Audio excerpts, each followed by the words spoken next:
नमस्कार, मैं हूं आपके साथ विश्वेश तिवारी और आप देख रहे हैं न्यूज टुडे। वक्त हो चुका है मध्य प्रदेश से जुड़ी कुछ प्रमुख खबरों का। मध्य प्रदेश के कांग्रेस नेता और पूर्व मुख्यमंत्री अर्जुन सिंह के बेटे अजय सिंह आज एक दिवसीय दौरे पर शिवपुरी आए और उन्होंने कांग्रेस कार्यकर्ताओं के साथ होटल उदय विलास में आगामी विधानसभा चुनाव को लेकर एक बैठक आयोजित की। वहीं पत्रकारों द्वारा गुटबाजी को लेकर किए गए सवाल पर कांग्रेस नेता अजय सिंह का कहना था कि चुनाव के समय मतभेद हर पार्टी में देखने को मिलते हैं, गुटबाजी कांग्रेस में नहीं भारतीय जनता पार्टी में देखने को मिलती है। उन्होंने कहा कि भारतीय जनता पार्टी में गृह मंत्री नरोत्तम मिश्रा का एक अलग गुट है, कैलाश विजयवर्गीय का एक अलग गुट है और सीएम शिवराज सिंह चौहान का एक अलग गुट तथा प्रदेश अध्यक्ष बीडी शर्मा का एक अलग गुट देखने को मिल रहा है। पार्टी में हर पार्टी में थोड़ा थोड़ा मतभेद रहता है और खास तौर से चुनाव के समय ज्यादा उजागर होता है।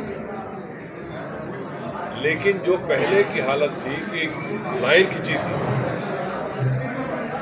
सिंधिया कांग्रेस और ट्रेडिशनल कांग्रेस, वो अब नहीं है। अब कांग्रेस है। अब कोई विजय सिंह से खुश है, कोई भाटिया जी से खुश नहीं है, कोई हमसे खुश है तो कोई शर्मा जी से खुश नहीं, ये अलग बात है। वैसे कोई गुटबाजी नहीं। गुटबाजी यदि देखनी हो आज तो भारतीय जनता पार्टी में एक गुट नरोत्तम मिश्रा का है, एक गुट कैलाश विजयवर्गीय का है, एक शिवराज का है और एक जो हटाए जा रहे हैं बीडी शर्मा जी का गुट है। वो कह रहे हैं सनम मैं तो जाऊंगा ही जाऊंगा, तुम्हें भी लेके जाऊंगा। शिवपुरी में पाल समाज ने धूमधाम से मनाई अहिल्याबाई होलकर जयंती। शिवपुरी में बाल बघेल समाज द्वारा आज लोक माता देवी अहिल्याबाई होलकर की जन्म जयंती धूमधाम से मनाई गई। इस रैली में पाल बघेल धनगर समाज के लोग शामिल हुए और लोग माता देवी अहिल्याबाई होलकर के जय जयकारों में स्वागत किया। पाल महासभा के राष्ट्रीय कार्यकारिणी सदस्य सीताराम पाल और पाल समाज के जिला अध्यक्ष एडवोकेट समस्वरूप बघेल ने बताया कि पाल बघेल समाज हर वर्ष अपने आराध्य लोक माता देवी अहिल्याबाई होलकर की जयंती धूमधाम से मनाता है। शिवपुरी जिले के प्रत्येक तहसील में इस बार जयंती मनाई जा रही है। रैली में समाज की बेटी को लोक माता के रूप में सजाकर लाया गया और शिव प्रतिमा भी इस दौरान चल समारोह के साथ साथ चली। रैली के प्रारंभ में काली माता मंदिर से किया गया, जिसका समापन गांधी पार्क में हुआ। रैली में बच्चे, जवान और बुजुर्ग सभी ने बढ़ चढ़कर हिस्सा लिया। अभिभाषक संघ के अध्यक्ष ने कलेक्टर भिंड के खिलाफ प्रकरण पंजीबद्ध कराने को लेकर एसपी भिंड को दिया आवेदन। कांग्रेस प्रवक्ता अनिल भारद्वाज ने कहा कि यह निंदनीय घटना है। भिंड कलेक्टर को निलंबित कर लंबी छुट्टी पर भेज देना चाहिए। भारतीय जनता पार्टी सरकार में अफसरशाही हावी है। दरअसल मामला पूरा भिंड जिले का है, जहां जूनियर अधिवक्ता शिकायती आवेदन लेकर भिंड कलेक्टर के पास पहुंचा। कलेक्टर भिंड में उसका नाम पूछा और तुरंत भड़क उठे और अपने गार्डों को बुलाकर जूनियर अधिवक्ता को किचन में बंद कर दिया। जूनियर अधिवक्ता का मोबाइल और आधार कार्ड छीन लिया गया, जिसको लेकर अभिभाषक संघ के अध्यक्ष विनीत मिश्रा ने अधिवक्ताओं के साथ एकत्रित होकर भिंड एसपी को भिंड कलेक्टर पर मामला दर्ज करने हेतु शिकायती आवेदन दिया। अभिभाषक संघ के अध्यक्ष विनीत मिश्रा ने कहा कि भिंड एसपी बोले हैं मामले की जांच कराएंगे। वहीं इस मामले पर कांग्रेस प्रवक्ता डॉक्टर अनिल भारद्वाज ने कहा कि मुझे तो भिंड कलेक्टर मानसिक रूप से परेशान लगते हैं। जब अधिवक्ताओं के साथ इस तरह का व्यवहार किया जाता है तो आम लोगों के साथ कैसा व्यवहार होगा। मैं तो मध्य प्रदेश सरकार से मांग करता हूं कि भिंड कलेक्टर को तत्काल निलंबित कर लंबी छुट्टी पर भेज देना चाहिए। कांग्रेस प्रवक्ता अनिल भारद्वाज को जनता ने मन बना लिया है। कुछ ही महीनों की बात है, कांग्रेस की सरकार आने के बाद सभी को न्याय मिलेगा। 29 तारीख को मेरे साथ मैं कलेक्टर साहब के चैम्बर में एक शिकायती आवेदन लेके गया था। तो उस आवेदन में मैंने कलेक्टर साहब ने मेरे से नाम पूछा, मैंने नाम बताया। तो उसके बाद पता नहीं वो एकदम भड़क गए, बोले फर्जी वकील हो, दल्ले हो, इस तरीके से उन्हें अभद्र भाषा का प्रयोग किया। मैंने कहा साहब इस तरीके से नहीं बात करो, मैं हाँ देवेंद्र सिंह चौहान मेरे वरिष्ठ अधिवक्ता, मैं उनकी सीट पे प्रैक्टिस करता हूँ, आप उनसे पूछ सकते हो। बोल तो उसके बाद उन्होंने वहाँ गार्ड को बुलाकर जितना भी उनका बल था मुझे वहाँ से मेरे मोबाइल जब्त किए, आधार कार्ड जब्त किया और मेरे को किचन में वहाँ बंद करके रखा। और उसके बाद ही तत्काल तहसीलदार साहब को बुलाया और कहा इस पर एफआईआर के लिए जब वहाँ तहसीलदार साहब आए उन्होंने पूरा नोट किया। मेरा नोट करने के बाद फिर मेरे एक साथी थे गजन सिंह और राकेश सिंह, मैंने उनको बताया तो उनको अंदर नहीं आने दिया जा रहा था। तो मैंने उनसे फिर उन्होंने सूचना अभिभाषक संघ के अध्यक्ष जी को दी, उपाध्यक्ष और सचिव महोदय को दी। तो उसके बाद सारे ये घटना किस दौरान हुई, कहाँ पे हुई? ये कलेक्टर साहब के चैम्बर में घटना। उसके बाद उन्होंने मुझे बंद किया किचन में, सामने उनके जो सामने जो किचन है उसमें बंद करके रखा। ज्ञापन एसपी साहब को दिया है कलेक्टर साहब के खिलाफ क्या माने हैं? आपराधिक प्रकरण पंजीबद्ध करने के लिए। एसपी ने क्या आश्वासन दिया? एसपी साहब ने ये कहा मामले को दिखवाते हैं और देखते हैं। क्या इसकी शिकायत आपने वरिष्ठ अधिकारियों से? जी बिल्कुल, वरिष्ठ अधिकारी मध्य प्रदेश के गृह मंत्री, डीजीपी, डीआईजी और राज्य अधिवक्ता परिषद के अध्यक्ष, सब जगह इसकी शिकायत है फरियादी के द्वारा भेजी गई है।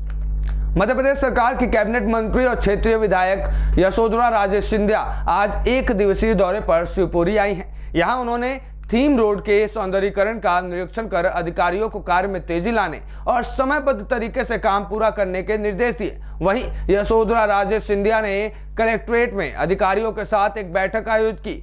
वहीं बैठक कैबिनेट मंत्री यशोधरा राजे सिंधिया द्वारा शिवपुरी शहर की स्वच्छता के लिए सीएनजी गैस से चलने वाले 8 कचरा वाहन, 2 चलित पशु चिकित्सा वाहन, 2 डंपर और 1 पोकलेन मशीन शिवपुरी नगर पालिका के लिए दिए गए। मां विजयासन में से प्रेरणा मिली और शुरू कर दी देवी लोक महोत्सव की तैयारी। मुख्यमंत्री शिवराज सिंह चौहान संतों की उपस्थिति में मुख्यमंत्री ने सप्तनीक रखी देवी लोक की आधारशिला। मां विजयासन के दर्शन करके मांगी प्रदेशवासियों के लिए सुख समृद्धि। आज का दिन बेहद खास है। आज मां विजयवासिनी देवलोक की आधारशिला रखी गई है। आधारशिला भी मठ, मंदिर, शक्तिपीठ और अखाड़ों के संतों की उपस्थिति में रखी गई है। ये सब मां की कृपा और श्री राम के आशीर्वाद से ही संभव हो पाया है। मां विजयासन ने प्रेरणा दी और शुरू हो गई देवलोक महोत्सव की तैयारियां। अब 211 करोड़ से अधिक की राशि से देवलोक को तैयार किया जाएगा। ये बातें मुख्यमंत्री शिवराज सिंह चौहान ने कही हैं। वे बुधवार को सीहोर जिले के सलकनपुर धाम स्थित मां विजयासन धाम पर देवीलोक महोत्सव के मुख्य आयोजन में देवीलोक की आधारशिला रखने के बाद उपस्थित जनसमूह को संबोधित करते हुए कह रहे थे। मुख्यमंत्री शिवराज सिंह चौहान ने कहा कि बचपन से ही सकलनपुर से एक अलग लगाव रहा है। बचपन में खूब आते थे। उस समय यहाँ पर उबड़ खाबड़ सीढ़ियां हुआ करती थी।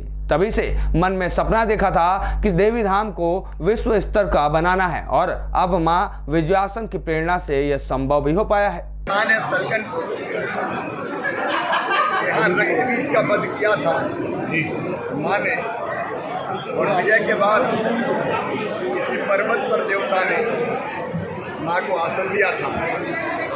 विजय के बाद आसन दिया, इसलिए विजयासन मैया हमारी मां कहलाती है। उनकी कृपा और आशीर्वाद सब पर वर्षा होती है। उनकी कृपा बरसती रहे, हमको सद्बुद्धि दे, समाज को चलाएं।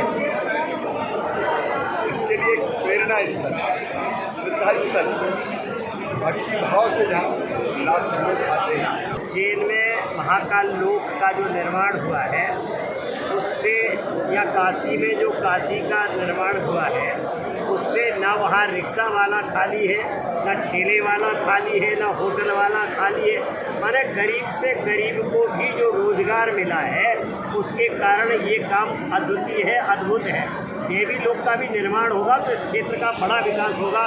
देश भर के लोग यहाँ आएंगे। और आज शिवराज सिंह ने जो मंच पर इतने संतों को इकट्ठा करके ये दिखाया है कि राजनीति हम करते हैं देश के, प्रदेश के विकास के लिए, लेकिन उसमें व्यक्ति के जीवन में धर्म जरूरी है। और इसलिए जब धर्म होगा तो व्यक्ति में सच्चरित्रता आएगी, व्यक्ति सदाचारी बनेगा तो ही देश का विकास करेगा। दतिया पुलिस अधीक्षक ने प्रेस कॉन्फ्रेंस में किया बड़ा खुलासा। मध्य प्रदेश के दतिया में ग्वालियर झांसी हाईवे पर यात्री बस को लूटने की योजना बना रहे 1.25 लाख के इनामी अंतर्राज्यीय शातिर बदमाशों को दतिया पुलिस ने काला पहाड़ इलाके से गिरफ्तार कर लिया है। इनके कब्जे से अवैध हथियारों का जखीरा और कुछ दिन पहले बड़ौनी इलाके में एक महिला के गले से लूटा गया सोने का हार बरामद किया गया है। घटना में प्रयुक्त मोटरसाइकिलें पुलिस ने बरामद की हैं। दतिया पुलिस कंट्रोल रूम में पुलिस अधीक्षक प्रदीप शर्मा, एडिशनल एसपी कमल सिंह मौर्य के साथ संयुक्त प्रेस कॉन्फ्रेंस में खुलासा किया गया। बदमाशों का यह गिरोह अंतर्राज्यीय है जिस पर लगभग 40 से ज्यादा अपराध मध्य प्रदेश और उत्तर प्रदेश में दर्ज हैं। इन 5 अपराधियों पर करीब 1.25 लाख रुपए का इनाम घोषित है। आज एक बड़ी सफलता हासिल हुई है। इसमें 1,20,000 के कुल 5 आरोपियों को आज हम लोगों ने गिरफ्तार किया है। इन्होंने मध्य प्रदेश और उत्तर प्रदेश के सीमावर्ती जिलों में 40 से ज़्यादा घटनाएं की हैं और पिछले साल जून 2022 में इन्होंने एक डकैती की घटना डॉक्टर गुलशन शर्मा हड्डी सड़क दतिया के निवास पर की थी। अभी जो करीब 10 दिन पूर्व बड़ौनी में एक महिला के साथ ऑटो में जाते वक्त चेन स्नैचिंग की लूट की घटना हुई थी, वो भी इन्हीं के द्वारा कारित की गई थी। कल ये एक बस को लूटने की फिराक में थे और इनका बस लूटने के बाद जो मेजर ऑपरेशन था वो ये था कि बस लूटने के बाद ये पैसे की व्यवस्था करें और उसके बाद अपने बड़ी गैंग को जो अन्य जिलों में है उसको एकत्रित कर यहाँ पर एक बड़ी घटना को अंजाम देने का ये लोग प्रयास कर रहे थे।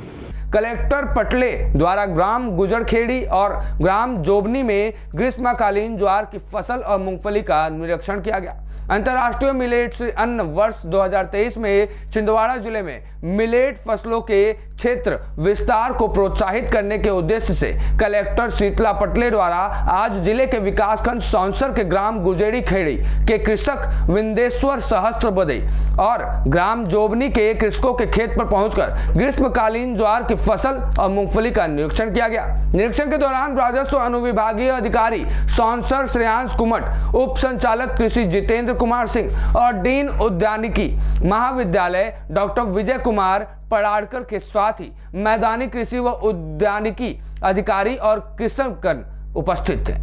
छिंदवाड़ा जिले में किसानों की खेती को लाभप्रद बनाने के लिए लगातार प्रयास हो रहे हैं। इसी कड़ी में आज कलेक्टर महोदया एवं मेरे साथ पूरी कृषि विभाग की टीम ने सौंसर विकासखंड के गुजरखेड़ी ग्राम में किसान द्वारा किए जा रहे नवाचार को देखा, जिसमें किसान चिंदेश्वर सहस्त्रबुद्धे जी ने ज्वार की फसल को लगाया है। 10 फरवरी को बुवाई की गई है और फसल लगभग तैयार है। आज कलेक्टर मैडम और कई किसानों के साथ में हम लोगों ने विजिट किया, देखा कि फसल बहुत अच्छी है और अच्छी उपज 18 से 20 कुंटल संभावित है। आपको मालूम है कि इस वर्ष 2023 को अंतर्राष्ट्रीय मिलेट ईयर मनाया जा रहा। मिलेट फसलों को भी लगातार प्रशासन और विभाग प्रमोट कर रहा है। इसी कड़ी में ये ज्वार फसल का ग्रीष्मकालीन फसल के रूप में लेना नवाचार एक जिले के किसानों के लिए बहुत ही वरदान साबित होगा। कटनी जिले के नगर निगम कार्यालय गेट के सामने आप पार्टी के कार्यकर्ताओं ने नदी की साफ सफाई को लेकर महापौर का पुतला घसीटते हुए नगर निगम गेट पर पहुंच नदी का कचरा को नगर निगम कार्यालय के सामने फेंक ढेर लगा दिया और कटनी नदी की साफ सफाई कराने की मांग की। आम आदमी पार्टी के कार्यकर्ताओं ने बताया कि पिछले कई सालों से कटनी नदी की स्थिति बिगड़ती जा रही है और आज की स्थिति में कटनी नदी नाले में तब्दील हो चुकी है। इस नदी की साफ सफाई को लेकर कई बार नगर निगम प्रशासन और जिला प्रशासन से मांग की जा चुकी है, लेकिन निगम प्रशासन और जिला प्रशासन है कि इस ओर ध्यान ही नहीं दे रहे हैं, जिसके चलते उन्हें मजबूरन कटनी नदी के पास आमरण अनशन करना पड़ रहा है।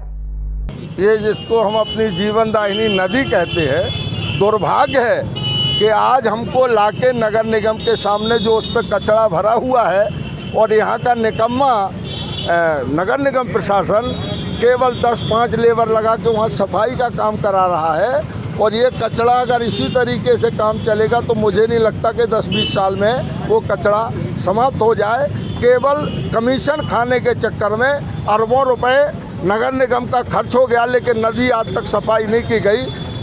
प्रदेश के मुखिया शिवराज सिंह चौहान लगातार घोषणा करते हैं। जिला कलेक्टर महोदय ने कई बार आश्वासन दिया था। सन 2017 से लगातार हम लोग प्रयास कर रहे थे, लेकिन जब इन निकम्मी प्रशासन ने सुनने का काम नहीं किया, तब हमारे आम आदमी पार्टी के जिलाध्यक्ष भाई सुनील मिश्रा जी आज 2 दिन से भूख हड़ताल पे कटने नदी मोहन घाट में धरना दिए हुए हैं। 45 डिग्री सेल्सियस तापमान है, लेकिन ये निकम्मा जिला प्रशासन सुनने को तैयार नहीं है, नदी के काम लगाने के लिए तैयार नहीं है। कांग्रेस ने किया मास्टर प्लान का विरोध, मंत्री पर लगाए भ्रष्टाचार के आरोप, आंदोलन करने की दी चेतावनी। उज्जैन के मास्टर प्लान को लेकर कांग्रेस ने भारतीय जनता पार्टी पर कई संगीन आरोप लगाए हैं और आरोप लगाते हुए कहा है कि भूमाफियाओं को लाभ पहुंचाने के लिए सिंहस्थ और कृषि भूमि को आवासीय घोषित कर दिया गया है, जिसमें करोड़ों रुपए के लेन देन हुआ है। मध्य प्रदेश सरकार के पूर्व कैबिनेट मंत्री एवं कांग्रेस विधायक सज्जन सिंह वर्मा और उज्जैन जिले की प्रभारी शोभा ओझा ने आज पत्रकार वार्ता में 2 दिन पहले स्वीकृत हुए उज्जैन के मास्टर प्लान को लेकर कई सवाल उठाते हुए कहा कि मास्टर प्लान को लेकर 463 आपत्तियां दर्ज कराई गई थी, जिन्हें दरकिनार करते हुए सरकार ने भूमाफियाओं को फायदा पहुंचाने के लिए सिंहस्थ के लिए अधिग्रहित की गई भूमि को आवासीय घोषित कर दिया है। भ्रष्टाचार मूल्य जहां भगवान महाकाल की कृपा होती है, उसका आशीर्वाद लेके जो राजनेता फलते फूलते हैं, वो ही उस बगिया में आग लगाने का काम कर रहे हैं। 3 दिन से महाकाल लोक परिसर में जो घटनाएं हुई, जो विभत्स दृश्य आपने और हमने देखे, सप्तऋषि की